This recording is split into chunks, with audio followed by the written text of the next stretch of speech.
Hey everyone, how's it going? So what am I working on now? Well, I have one of my neighbors, one of my friends here. It's their 2001 Chevy Suburban, and he's got a very strange noise coming from the front end, and I believe it's a hub bearing making the noise. It's kind of a crunchy, grindy type sound. It's very odd, but I believe it's a bearing going bad. He believes so too. He does know something about cars, but he doesn't really work on them. But he does a little bit, but not much.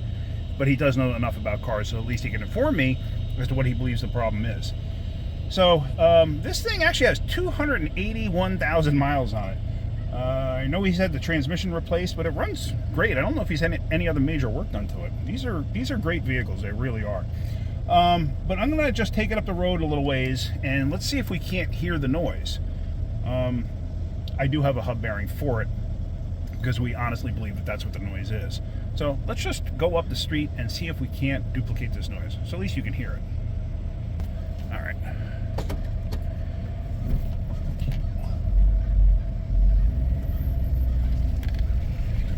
Man, I tell you what, it has rained like mad around here. I need to cut the grass, but I can't because everything is completely soft. Got the UPS guy going by. He just wanted to make sure I wasn't going to hit him. And I think we're okay here. Yeah, I really want to cut the grass, but it's so soft right now from all the rain that we've gotten.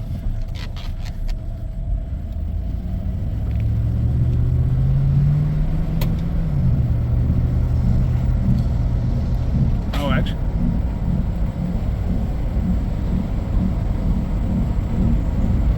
actually now it's kind of changed to a crunch noise.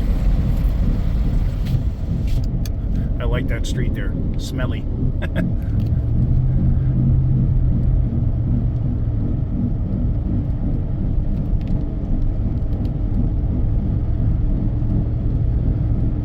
It's kind of not... It changes a little bit when you go left to right. Okay. But you hear that noise, I'm assuming. I hope it's coming out on the video. Let me just turn around here.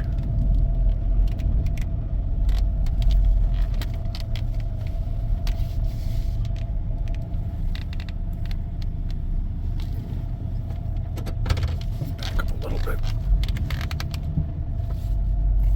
Yeah, before it was kind of making when I heard it the other day, it was kind of making he hasn't been driving it. It was kind of making like a grunching, squeaking almost type sound.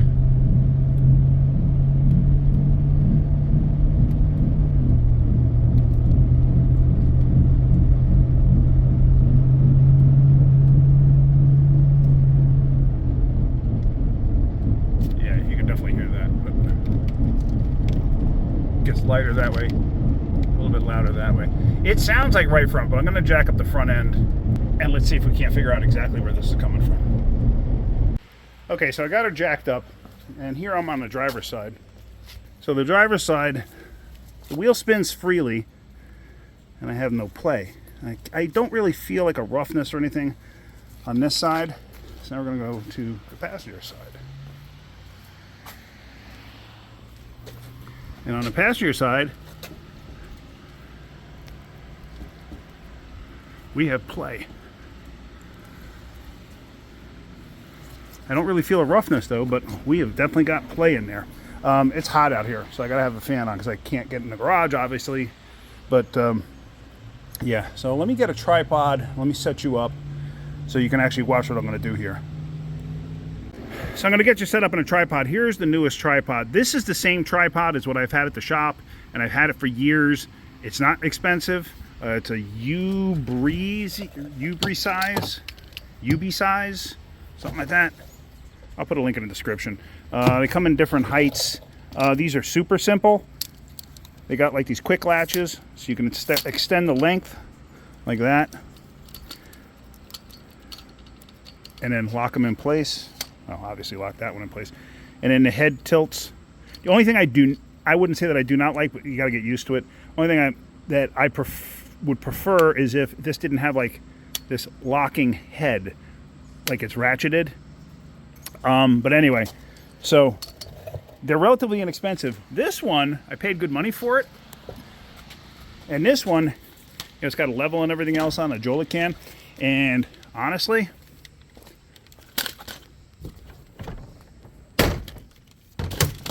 that's where it belongs. Junk. All right, so we're going to pull the wheel off of here. I'm going to put you in a mic too, or I'm going to put you in the tripod, and I'm going to hook up a mic too. I got to see if I can put this fan in a way so it's not interfering. Hopefully, I got to have that blown because it's just too damn hot out here.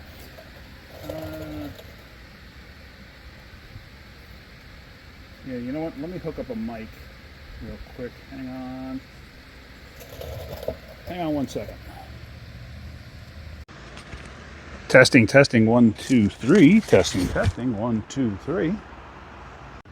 All right, so now that we're all set up here, when you have these vehicles that have these plastic lug caps, sure, you could take them off with a gun. Don't put them on with a gun. They get stripped out. Put them on by hand. It doesn't take much. I can't tell you how many times I've seen these things just get... Because once you strip them out, they never hold right. And see, like, how difficult is this? It's not. So there we go.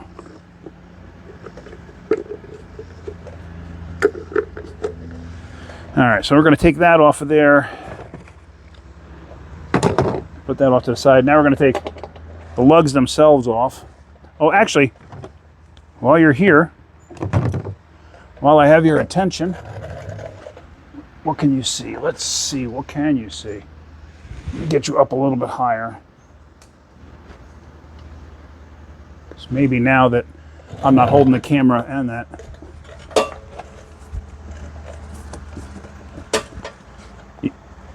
You heard that crunching, right? And you can hear that noise.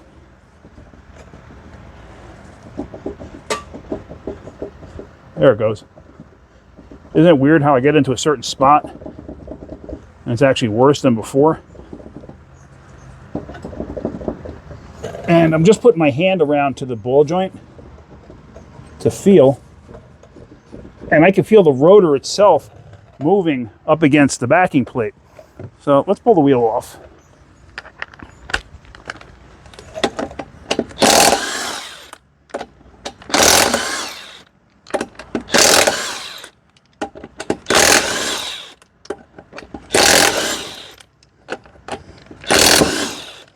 Now this has spacers, I think, on it.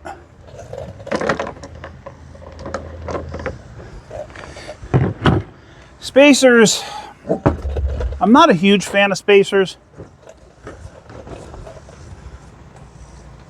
Only because I've seen people do it incorrectly and then they wind up losing a wheel. And that's just too easy to do. And now my tire's rolling away. Okay, decided to stop there. But yeah, you can see it now. Let me get you down on here so you can see what I'm talking about.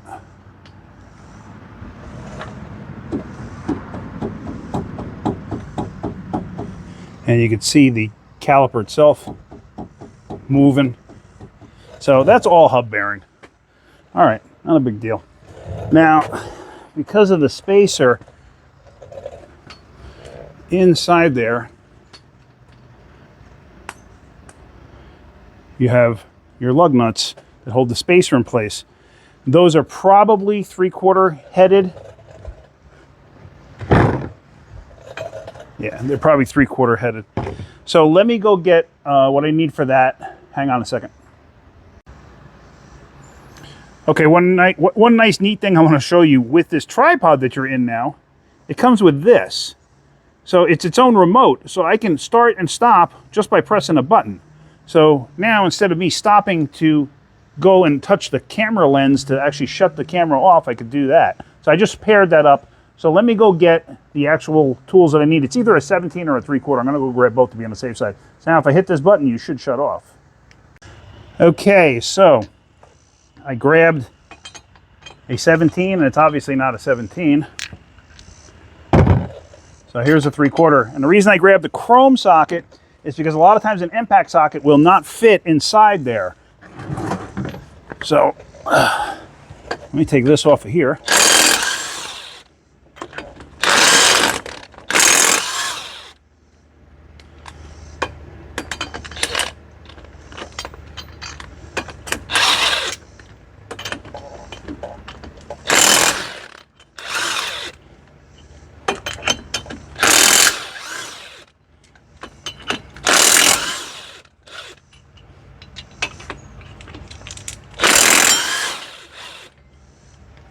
Okay. Take that spacer plate off.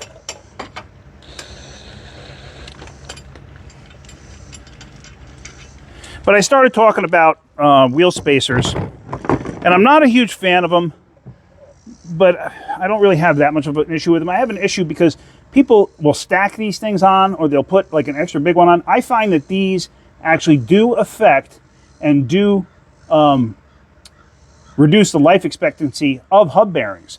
So if you put these on, you can expect to wear out a hub bearing sooner rather than later. It's kind of 50-50 though. I've seen it go both ways. So, all right. Now we got to take the caliper bracket mounts off back here. And a lot of times what I'll do is I'll take this little 10mm bolt off up here. You can't see that, right?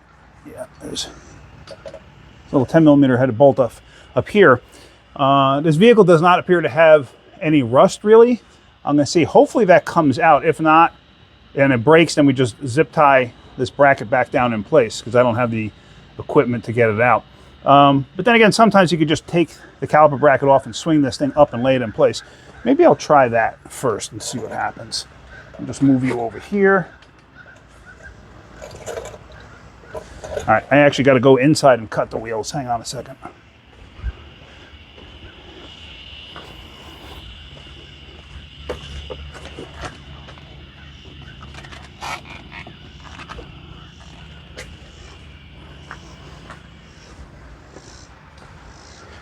Now, in case you're wondering, I do have jack stands underneath the front of the frame on this thing, up where the jack is actually located, because you got to be safe. And I don't remember what size these are. They're 18, and I don't think I have swivel impacts here at the house, but let's see what I do have. Let me go see what I can find. Hang on. And I don't have to touch the camera. I keep forgetting about that. All right, so I do not have swivel impacts, so otherwise I just would have used the gun. And I didn't think to bring any home from the shop. So there's one up here, and there is one down below here.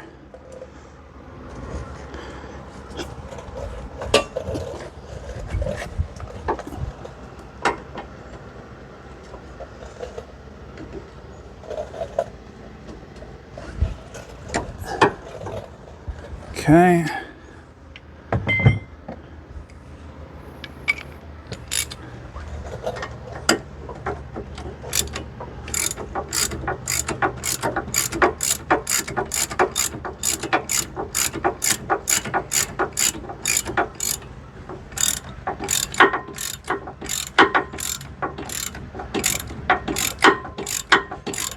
Now, one thing I never do too is, like, these things have Loctite on them. So sometimes they get like really tight coming out. What I will always do is get both of the bolts close to all the way out.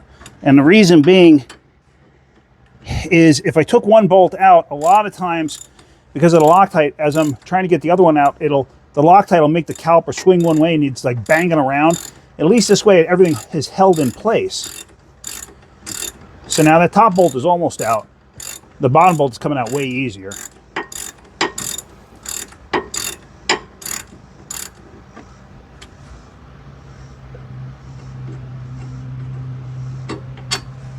That's it.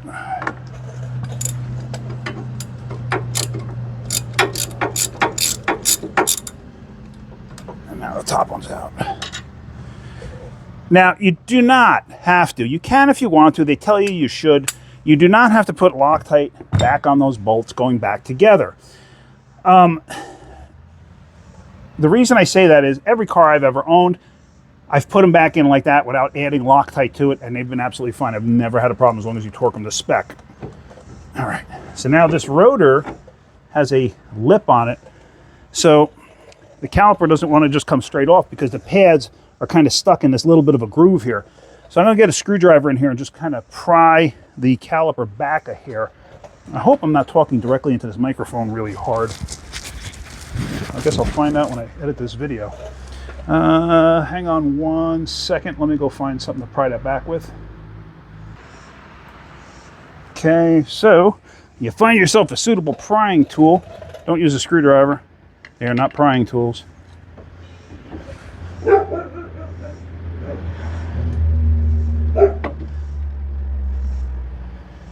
And of course, that's our dog Luna that's barking.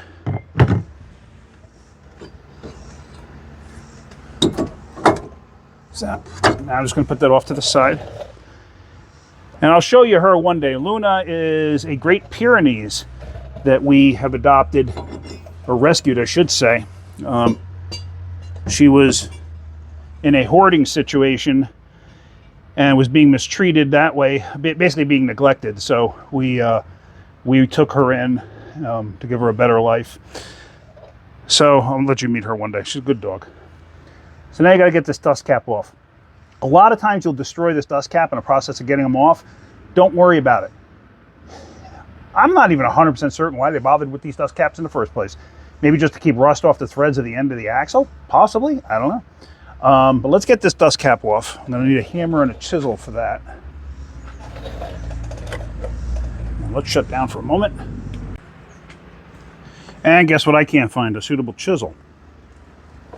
So I actually don't believe I have one here. I'm going to have to buy a set of inexpensive chisels to have at the house.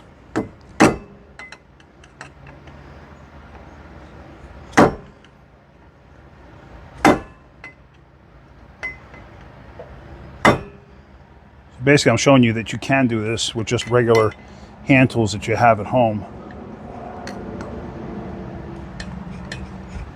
Now, in case you can't see what I'm actually doing here, let's put that down.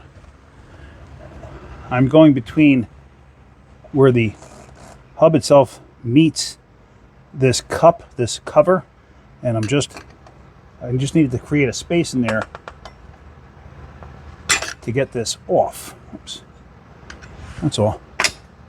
That comes off. But on the inside there's no grease, there's no bearing like as on an old school vehicle where you would have open bearings in there. This does not have that design. So what's the actual reason for using this? I don't even know. I've never seen another vehicle production vehicle that I know of that has that setup. I don't know the reason for it. All right, so now I have a set of axle sockets that I at least brought these home from work. And it's an axle socket kit. So just got to find the right axle socket to fit there.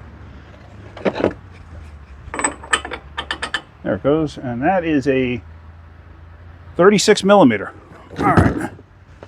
So with that being said, we're going to take the center nut off.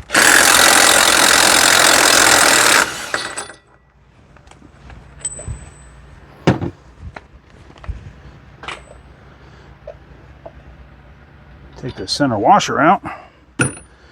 Now, one thing I want to make sure of is that this axle moves, and it does, because that could really be trying if that doesn't move. That's another reason for the cap too, is to help prevent rust and stuff from getting inside there. As you can see, it's nice and clean on the inside there. So, no water built up, but there again, I have seen water get in there. I have seen them rust up. And the problem too is you get any moisture in there, the cap keeps it, so rust builds up in there. So who the heck knows? All right, so the back side of this now, we have to get the bolts out. And what can you see? What can't you see? Let me see.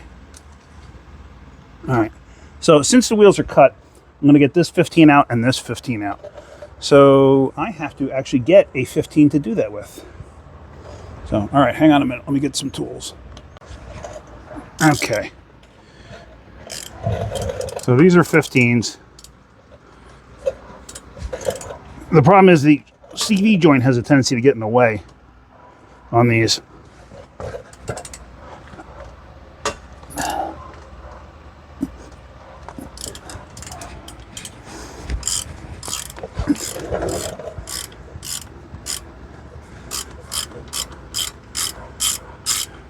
For the top one, though, I think I'm going to have to use an extension.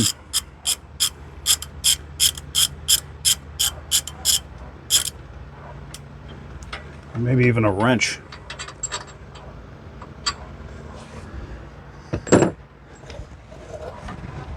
Yeah, because the ball joint stud is in the way. You can't see that.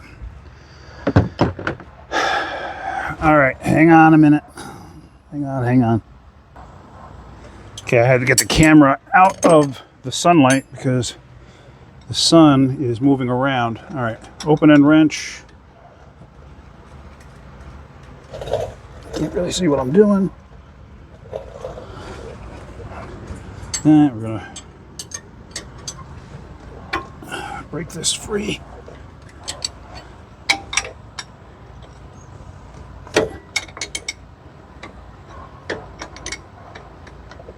Okay.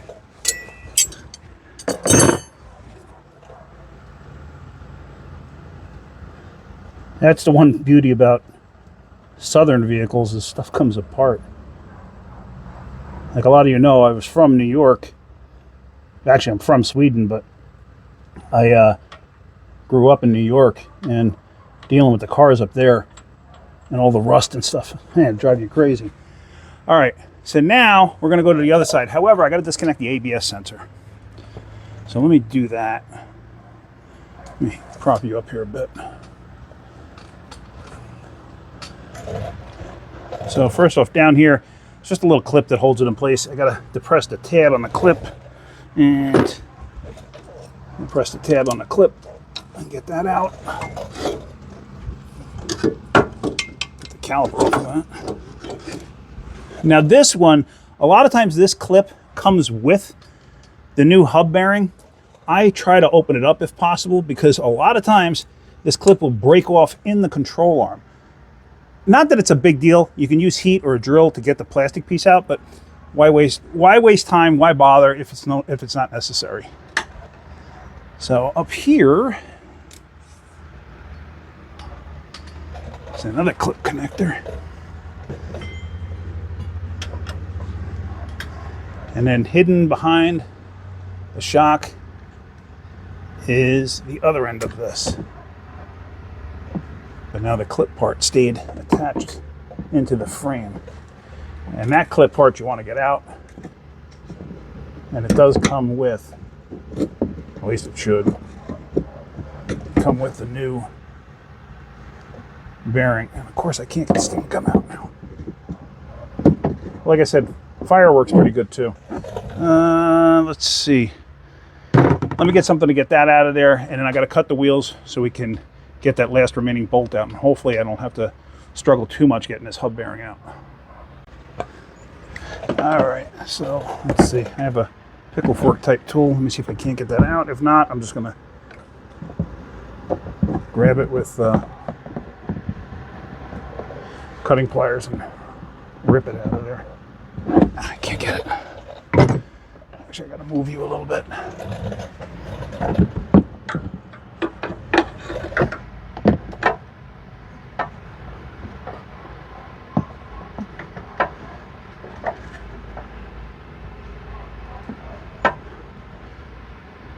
Oh, neighbor's dog is not happy.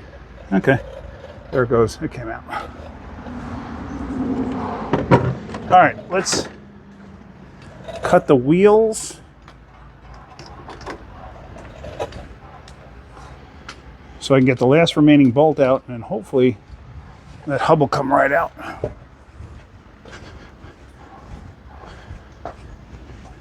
I just realized I don't think I have a torque wrench at home.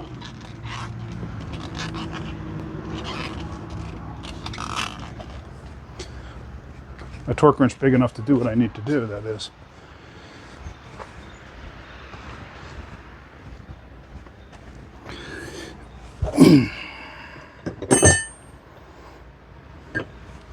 Just going to do the wrench trick on the last remaining bolt. Okay, you can see me, right? Yeah. Okay.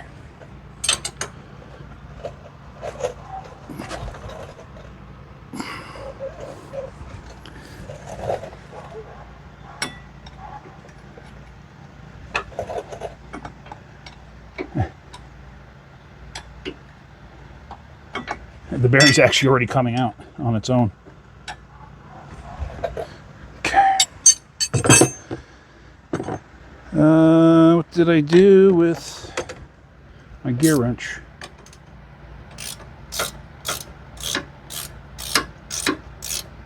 The bearing already separated. See the gap in here? So luckily I don't have to beat the snot out of this thing to get it out of there.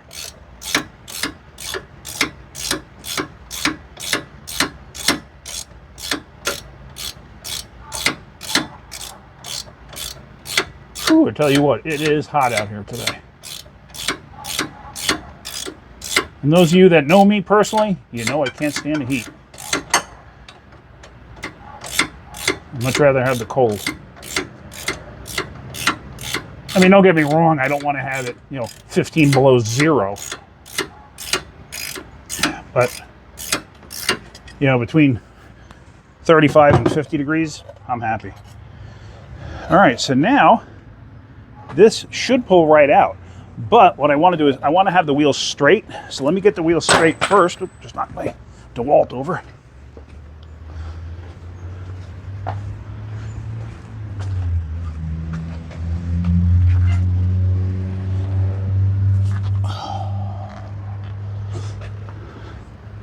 Now the reason for having the wheels straight is it saves you some aggravation of having to deal with multiple points of things being twisted and bent, or twisted meaning the articulation of the arm, the wheels being cut, stuff like that.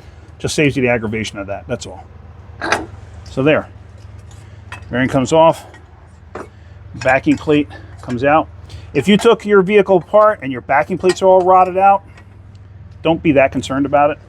Woo! That's bad.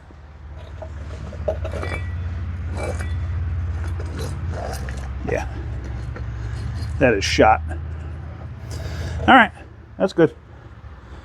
Put that to the side. Now what I'm gonna do, make sure you remember the orientation of this, because see, it's not perfectly center. If you put it on in the wrong direction this way, you're gonna be hitting the rotor. So remember, it's there to grab air and pull it in. If it's rotted away on your older vehicle, don't be that concerned about it. It's not gonna make that big of a difference. I'm sure I'm gonna get people commenting saying, oh, you can't leave it out. Trust me, I've done it a million times, especially on my own vehicles. If I can do it on my own vehicles, I got no problem leaving it out, especially if it's going to hang up a job for days on end because the part's not available. So, yeah. So let's see if I can find a small wire brush, because I always like to go in and I like to clean that stuff up as best as possible. Okay, so I couldn't find a wire brush, so that's another thing on my list. So we're going to have to clean this up as best as we can. I snuck in the bathroom and I stole Mrs. Wrenching's toothbrush. I'll clean it off really good and stick it back when I'm done, so she doesn't have to worry. So just clean up what you can. Oh, this brake clean, that's all. You can see that right here. Brake clean. So yeah, wire brush, that's another thing that's going to be on my list of things I need.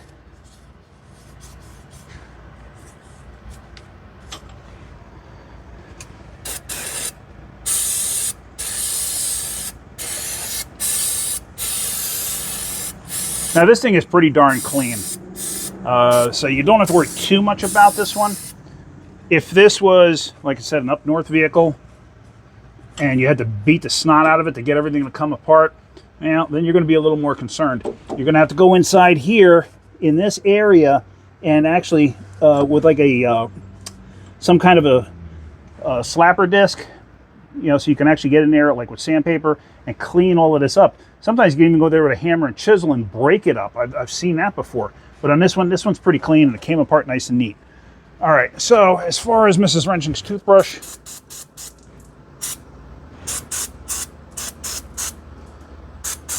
There you go. Good as new. I can stick this back in her toothbrush holder and she'll never know. All right, so what I'm going to do now is I will take the little backing plate, dust shield, whatever you want to call it. I'm going to lightly put that in. I'm going to lightly put the bolts through like that. Let me get the new hub and bearing and let me show you what I got. I don't like to go cheap on hub and bearings because they will bite you if you do. I will buy the best aftermarket I can or factory. So give me 1 second. Let me go get what I got. Okay, so here is the new bearing. It's an AC Delco Gold. Like I said, I only like to use the good stuff. And the reason being is a lot of times, I even give you a torque chart. And amazingly enough, I do not have a torque wrench. So I'm going to have to either go pick one up or whatever. But I mean, I don't know. We'll see. Let's see. So this is the Gold. And it comes with the ABS sensor. Most of them do come with an ABS sensor. But this is a better quality one. This is like OEM quality. So let me get you set up in here. Oofta. And what we're going to do is we're going to get this in place.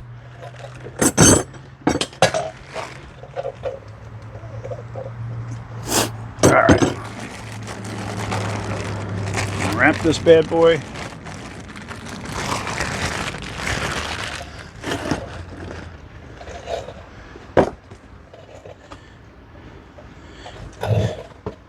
All I got to do is unwind the wiring from it.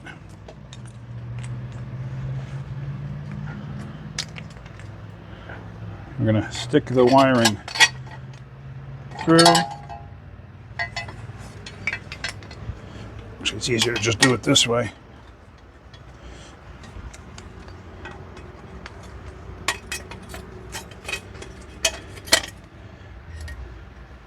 And obviously don't pinch your wiring in place. So now we're going to get it caught up on the hub there. Now some people put grease or some kind of a lube on the splines. If you're up north, I would say yes. Do it because it'll save you some aggravation in the future. But down here in the south, as you saw how that thing came off, I would not be overly concerned.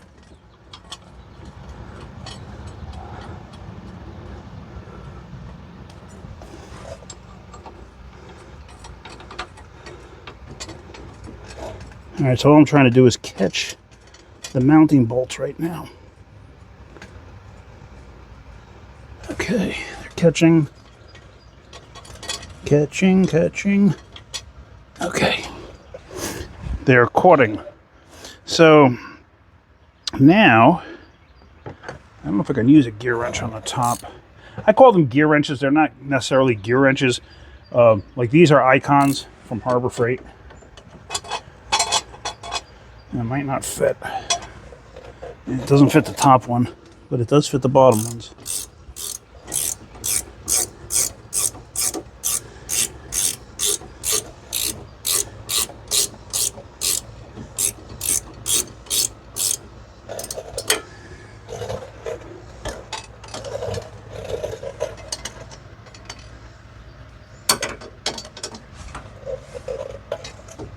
Or at least it fit the one bottom one. Can't get it on this one. You would think everything should be even,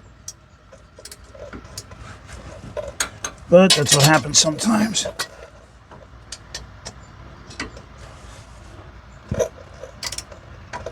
Okay. I was able to manipulate the axle shaft since it's still loose.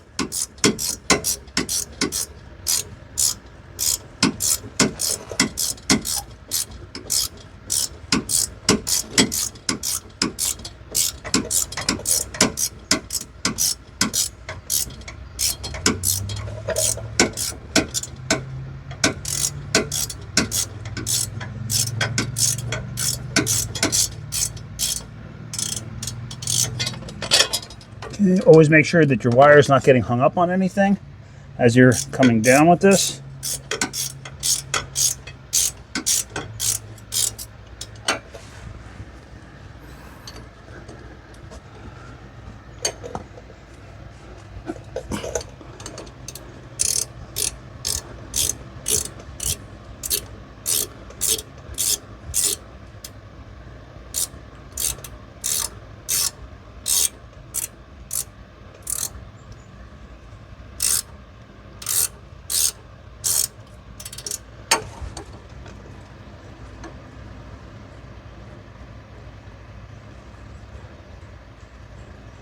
The top one I'm able to screw in with my fingers because the other ones basically drag the whole thing down.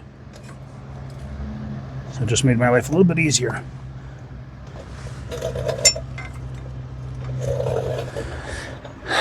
All right, so now we can tighten this all up by hand. I don't know if you can see any of this. Let's see.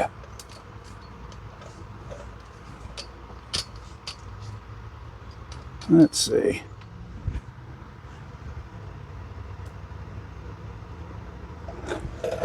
Can you see what I'm doing here? All right. Basically, I'm just tightening the bolts. Now, I'm getting all three snugged up first. Then we're going to tighten. Now, what I think I'm going to do is I'm going to show you the way to do this without a torque wrench, because I don't have a torque wrench here. I do, yes, have to get one at some point. And yes, you can create a problem if you don't torque it correctly.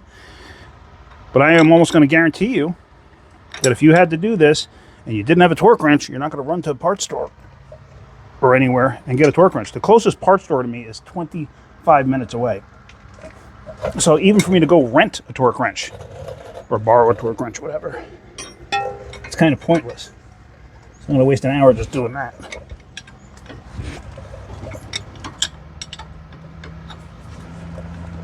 Okay. Those are nice and tight. Good and tight. All right, let me shut the light off because it's really not necessary. And you probably didn't even notice a difference. All right, let me just see something here.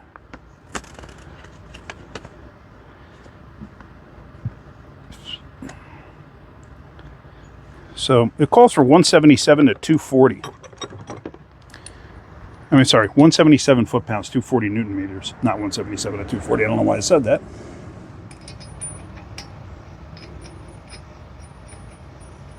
Now, taking this off, if you did notice, it wasn't like bare tight. Whoops. Hang on.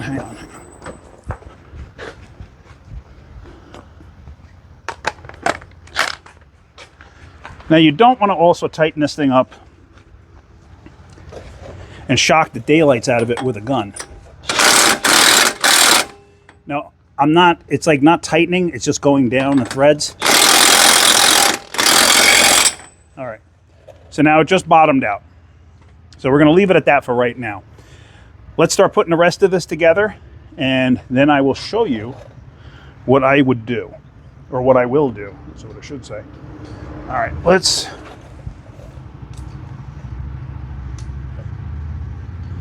get the rotor back on.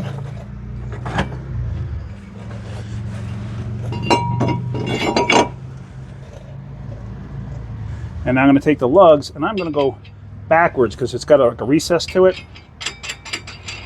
Because I want to hold the rotor kind of in place there.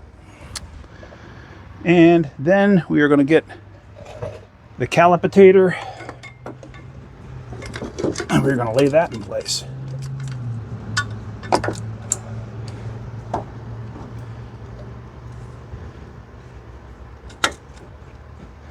And what I did was I just made sure the pads were spread out, because sometimes in here the pads will fall in and then you have a hard time getting this thing back in place. And you never want to leave it hanging by the brake hose.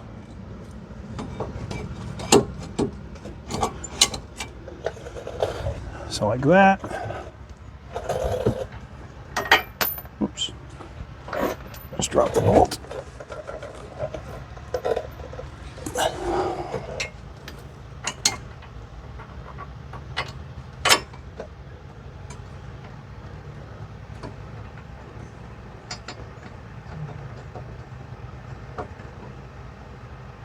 Catch one, catch the other. I'm pretty much doing this by feel.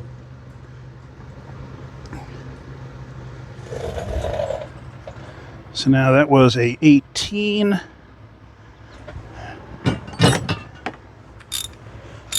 Tools are getting hot because of the sun, so now I'm going to just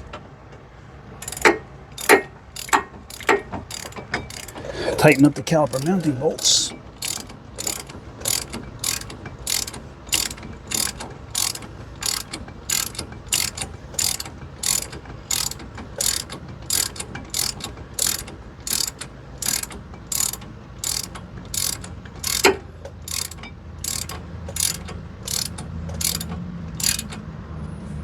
Okay, I just screwed that one down till it stopped. Now I'm going to go to the other one. Same thing, screw it down till it stops.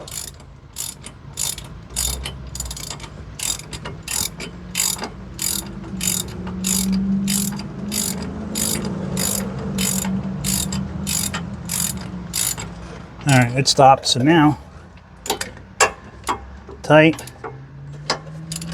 tight, and this is a short ratchet. So now, I'm just going to switch it to a breaker bar.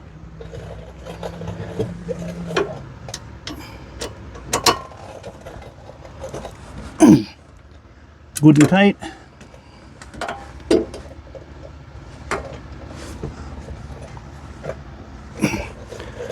Good and tight. All right. So I'm happy with that. So how would I tighten that up? That axle nut without a torque wrench. All right. Now, obviously, I can't say what the torque's going to be, but you don't want to use a impact to tighten it up because the shock is going to shock into the bearing itself. The shock of the impact, when it's tight, not dragging down the nut, but when it gets tight, the shock of the impact gun can affect and it can hurt the actual bearing. Plus, you can over-tighten the daylights out of it and not realize it. I mean, that impact gun could go up to 600 foot-pounds. That's a little extreme. So take a screwdriver, like such. We're going to stick it in one of the vent holes for the rotor. See the vent hole up here? Make sure you can see what I'm talking about. But I'm going to stick it in the bottom here. And I'm going to rotate it around until it hits the caliper bracket. So now,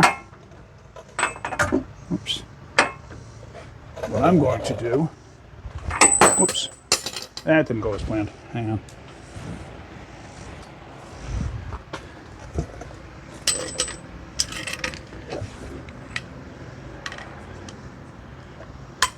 So now what I'm going to do, I'm going to put the breaker bar on there and tighten it. Let me cut the wheels a little bit. Cutting the wheels will just give me a little advantage.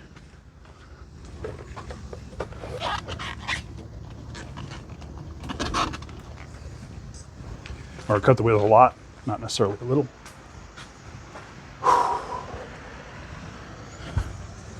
Tell you what, this heat is extreme.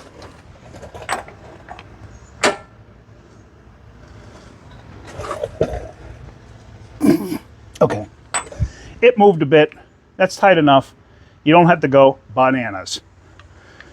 So we are going to leave that alone right there, and I'm going to be happy with that because that's exactly what I would do on my own vehicle, my daughter's vehicle, my wife's vehicle. My mom's vehicle. I would do the same thing if I wasn't in the shop and I was doing this in the driveway and I did not have a torque wrench. Now, if it called for, say, 100 foot-pounds, I would do less than that. Try to make it so I can move it some more with that type of a breaker bar, but stop before I got to that point. If it called for more, let's say it called for 300, then what I'd probably do is put a pipe on that breaker bar and get a little more out of it. All right, let's put the spacer on, but I got to get the wheels straight.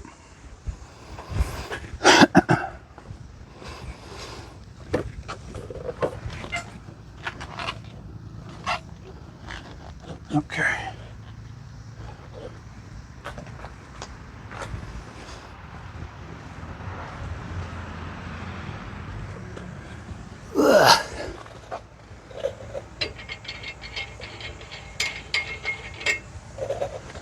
So, spacer on.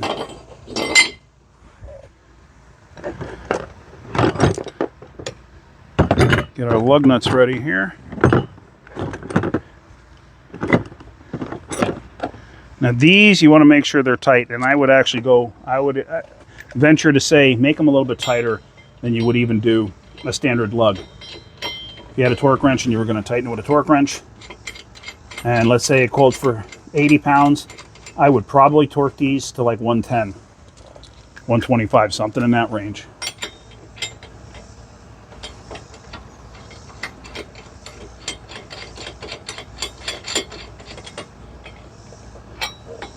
And there again, bring them down by hand and go opposite.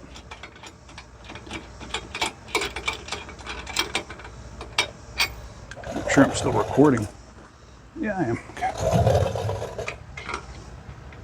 Oh, I forgot to put the dust cap back on.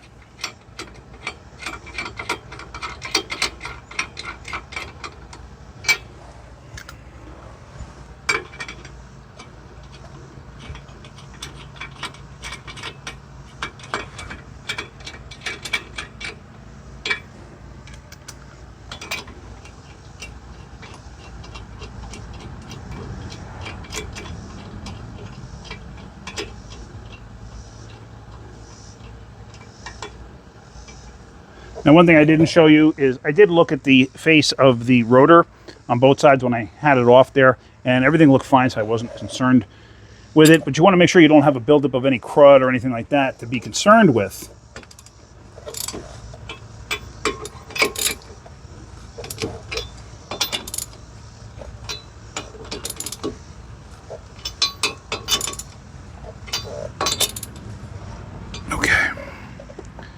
So now we'll do the screwdriver trick in the rotor.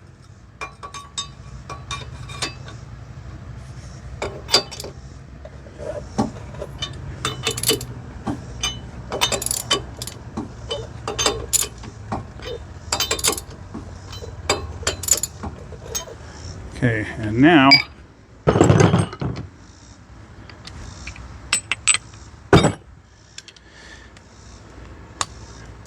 we will actually tighten this bad boy.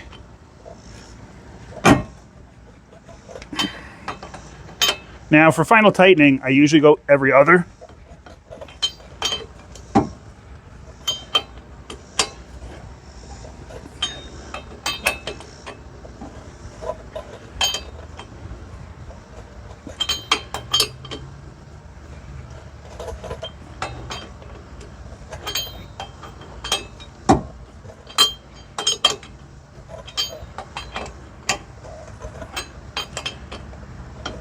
Okay, that's good and tight. So now, like I said, I forgot to put that dust cap back on. So all I'm going to do is I'm going to take the hammer and I'm going to tap on this along the edges here to drive this thing back in place.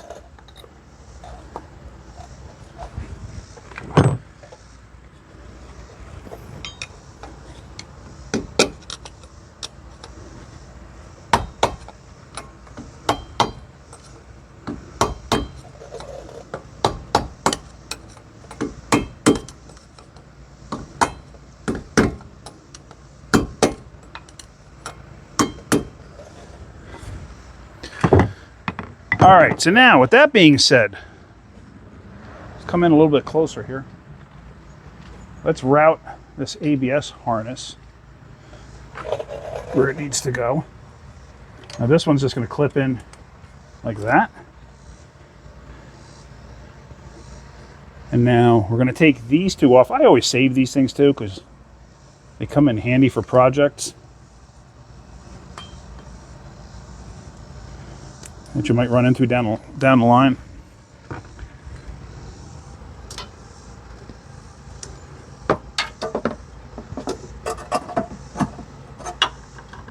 I mean, you could buy them in a parts store if you needed them.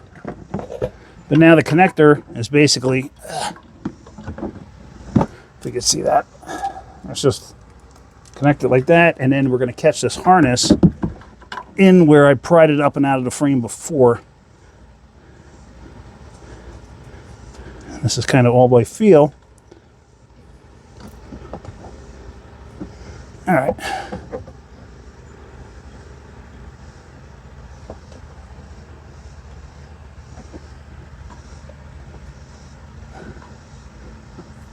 Okay. And there we go. That's all in place now. All right, let's get the wheel on. Tighten that up, and we are done. And we're going to go on a road test. Just get the wheel over here.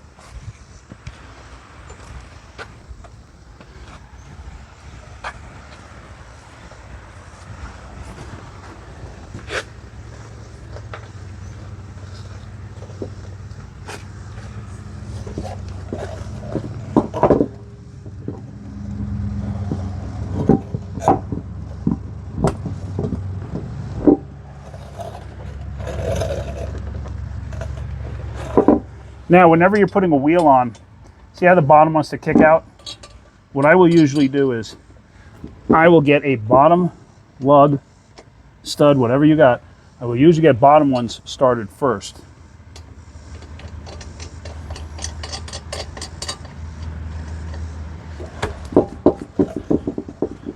And wiggle it around just to center everything, especially when you're dealing with wheel spacers.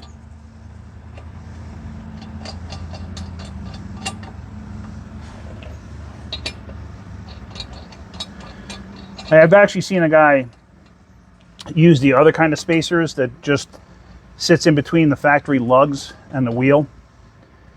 And he put on, this is on a brand new Infiniti, like I forgot the full-size SUV. It's similar to the Nissan Armada, I guess. But I seen a guy actually take those wheel spacers, and see, now what I'm doing is I'm rotating this. I'm letting the wheel fall center while I'm doing this.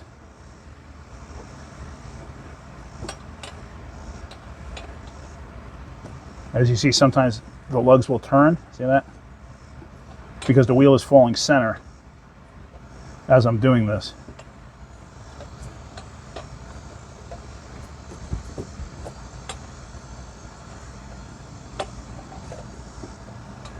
But anyway, I saw a guy with a Nissan who took, an Infiniti, the Q, whatever the heck it is, and he put 2 or 3 of those flat spacers that basically go over the wheel studs.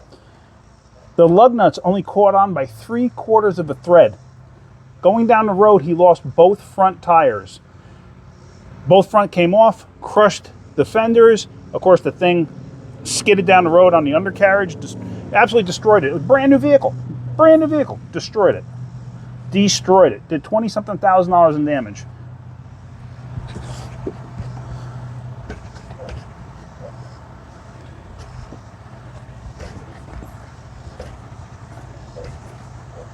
Keep doing this until it centers. I know some of you may think it sounds like I'm going to an extreme here, but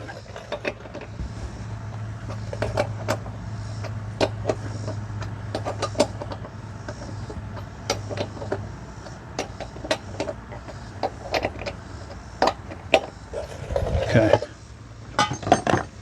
So now with that being said,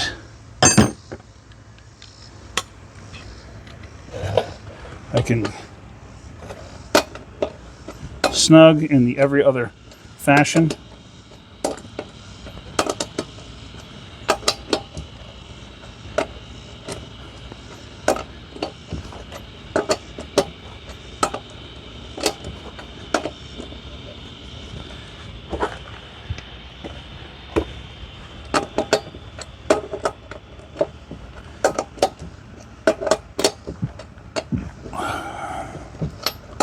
Okay. So that's all good. So now I can pull the jack stands out, and then I can let this thing down, and then we can torque that wheel. All right.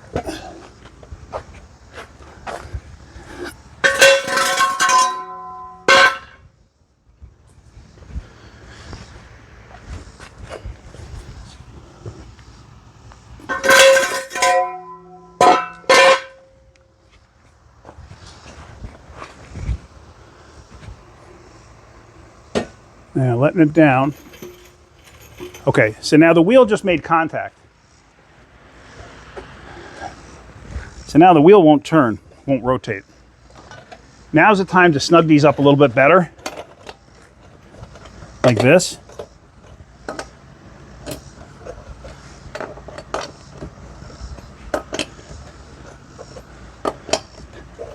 And the reason for that too is the wheel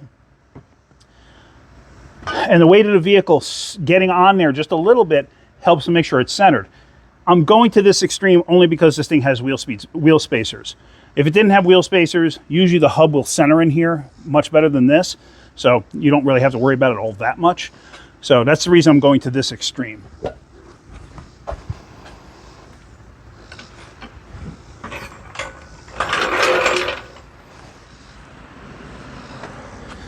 All right, so now we're going to tighten this.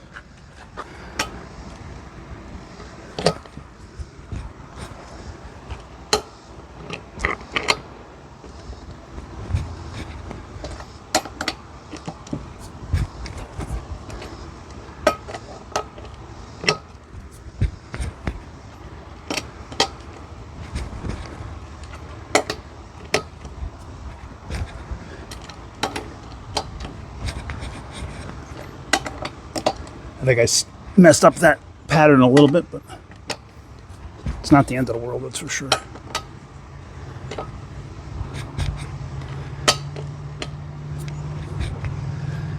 Because the pattern is to help make sure that everything's centered and everything's even. So with all the precautions I took, getting the wheel down, I don't really have to worry about it.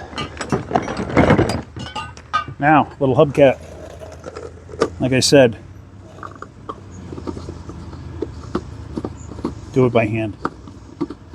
Because even by hand, see that? I can actually over tighten them. Like there's tight, and I can go a little bit more, and it's no longer tight because it just pulls the threads away. But there again, also, I don't know what somebody else has done before me. You know, somebody else could have put a gun on there and just whee, you know, went bananas with it.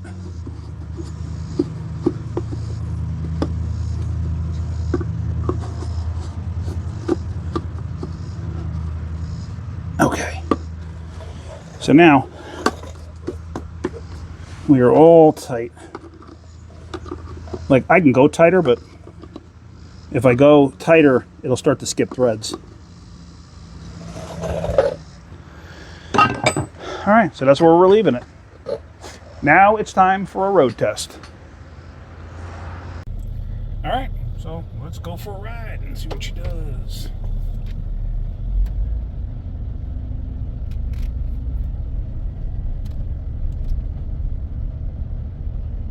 I mean, I'm confident that bearing was no good. It's quite obvious that it was no good.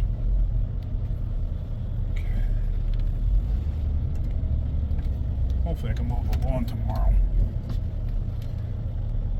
Kind of my zen time too. All right, let's go down the road. Yeah, it's quiet now.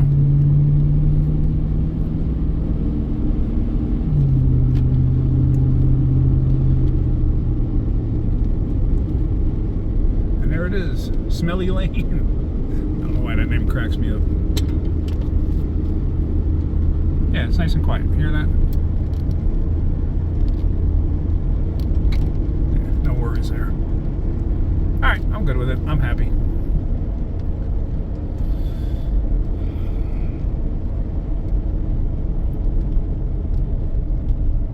Alrighty.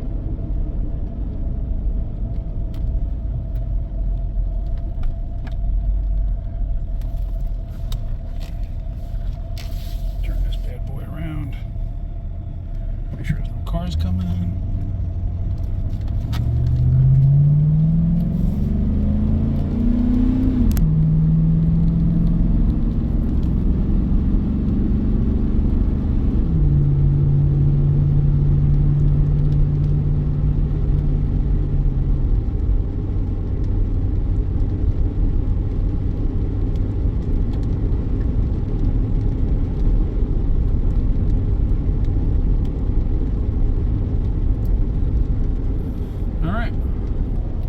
much it. All right, I'm happy with that repair. Everything's good. All right, well, hopefully you're getting something out of my videos. If you are, hit that like button. If you could, please subscribe. All right, guys, have a great day. Keep wrenching.